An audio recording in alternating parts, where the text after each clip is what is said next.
Now then, got a video here from Dan Wotton regarding King Charles. Get my words mixed up. King Charles not going to abdicate. Abdicate. Can't get my words out. So let me know in the comments if you think Charles should abdicate or not. Stricken and desperately ill King Charles III is about to make only the third address to the nation of his troubled reign outside of his Christmas messages to mark what is a bittersweet day, not just for the British royal family, but Bittersweet day every single day for the British public until we resolve some of these issues, to be quite frank with you. also the wider disunited kingdom. This day was meant to mark an unprecedented celebration, the 100th birthday of our greatest ever monarch, Queen Elizabeth II. Instead, a depleted frontline royal family reeling from Andrew Mountbatten Windsor's arrest and Prince Harry and Meghan Markle's seriously damaging fake royal tour of Australia. Yeah. Like, Meghan and Harry keep bringing the family into disrepute. Obviously, there's Andrew, that goes without saying. King Charles has passed as obviously, not being conducive as well for the situation. The best chance really is William, and I personally have no problem with William. I think he'd make a great king. I do personally wish Charles would abdicate and step down, and we'd see William move forward.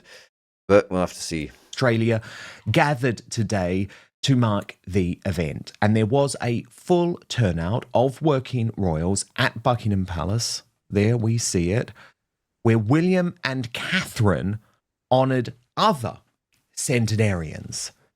And there was a delightful moment, actually, when the royals' shining star, look at this, Catherine, the Princess of Wales, shared a very emotional moment with the Yeah, I mean, that's nice. Nice. 88-year-old George Cross hero Tony Gledhill, and look, she just guides his hands away away from her hips, which I do understand. He later told reporters that it was delightful that his wife had recently died, but had said to him beforehand that he must attend the palace event regardless. I don't really care about that. Let's carry on. Now, some members of the royal family had earlier been at the British Museum for the unveiling of this statue of Queen Elizabeth II, which has become very controversial. We'll get into that shortly. Yeah, I mean, again, I don't really care about that, to be honest. Some of these things that people are saying are controversial, yada, yada, yada, I absolutely could not care about. I'm more concerned about the state of the country, to be fair. Some of these other issues are irrelevant. Yeah, I have no other way to describe it. I also want to show you, before we get to Charles, the official pictures which have been released to mark Queen Elizabeth II's incredible life. The royal family simply posted alongside 4 images showing the breadth of her reign. It's weird as well, actually. You know, like, I don't think when I was younger I would have seen her as being attractive, like, but here she is. I think, like, obviously she's younger than what I am now in the picture. She was an attractive woman, I think, to be honest. Remembering Her Majesty Queen Elizabeth II, 1926 to 2022. Meanwhile, Meghan Markle today decided to send out crappy merchandise to her social media followers. I do like the way Dan presents. It's not for me. It's never like how I would present news, but it's I do like the suspense he adds in. She can never just keep quiet, can she? But we are now standing by to hear from the King. Immediately afterwards, we will get analysis from royal historian Rafe Hadel-Mankoo. Yeah, I like Rafe. Rafe's a good guy. I've never really heard Rafe say anything that I disagree with. So, I mean, I don't know if I'll watch the video and to the point where Rafe comes in. We'll have to see. I want to see what Dan's got to say. What I can tell you about this address to the nation, as I say, only the third time that he has recorded something outside of the Christmas message as king. And this was pre-recorded at the Library of Balmoral, a very special place, of course, for the late king because of the connection to his mother. He was feeling very emotional, and he is clearly unwell during this video. You can see it. That is understandable given his ongoing treatment for terminal cancer. Indeed, if you listen carefully, you will note that filming had to be paused several times. This has been covered up with images of the late Queen, but they've done a very bad job with the audio because you can absolutely see that there are stops and starts. Weirdly, none of this has been reported by the MSM or the Royal Rota. Yeah, I mean, it doesn't surprise me that the mainstream media are leaving out things like that. They are, incredibly untrustworthy. So, on what would have been Queen Elizabeth II's 100th birthday, let's now hear from King Charles III. Well, Being my beloved mother's 100th birthday, my family and I paused to reflect on the life and loss of a sovereign who meant so much to us all, and to celebrate anew the many blessings of her memory. Queen Elizabeth's promise with destiny kept shaped the world around her and touched the lives of countless people across our nation, the Commonwealth, and beyond.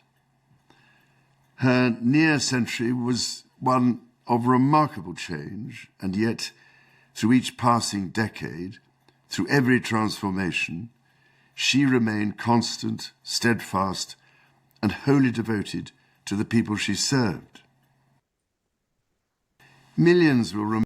Yeah, I mean, I have no issue with what Charles is saying here. I liked Elizabeth. I'm not going to say anything bad about her. And it's his mum, so it's double barrel. I've got nothing against him at this point in time with this speech, but I still want him to give up the throne because he's a nuisance. Remember her for moments of national significance. Many others for a fleeting personal encounter, a smile, a kind word that lifted spirits, or for that marvellous twinkle of the eye when sharing a marmalade sandwich with Paddington Bear. I mean, it's good and all. I don't know why people are so enamoured by this. This comes up all the time. I mean, it's cool, but is this going to be the great things that she's remembered for, having a CGI bear sat across from her? In the final months of her life. Much about the times we now live in, I suspect, may have troubled her deeply, but I take heart from her belief that goodness will always prevail and that a brighter dawn is never far from the horizon. For, as a young Princess Elizabeth put it in her first ever public broadcast, aged just 14, we can each play our part to make the world of tomorrow a better and happier place. It is a belief which I share with all my heart. Man, why is he cutting it? Why is he cutting this speech? Did he have to give this speech in sections? I don't give speeches, so I can't really quibble too much. But I find it odd there's a cut in it, and this is a long speech. But I want him to get to young or old, and whatever our differences, let us therefore seek to follow this example, as we make today not the marking of a milestone felt by absence, but the celebration of a life well lived and a legacy of hope as we strive together towards a better, happier tomorrow. One rooted in peace, justice, prosperity, and a different king. And security. And a different king. In this, I renew my own solemn pledge of duty and service to you all. God bless you, darling Mama. You remain forever in our hearts and prayers. Well, I'll leave my video here if you want to check out the rest of what... Okay, so that is King... If you want to check out what Rafe and Dan have to say, the link will be in the description. But I will say, from my personal point of view, that while that was a nice speech, still want to see Charles gone out of the throne. Nothing bad happened to him, just step aside. He can be the king's father, as we used to refer to the Queen's mum. We used to just call her the Queen's mother. We can be the king's father. We can have that same arrangement. Just step down Abdicate, get out of the way, Charles. I'm not a fan. See you next one.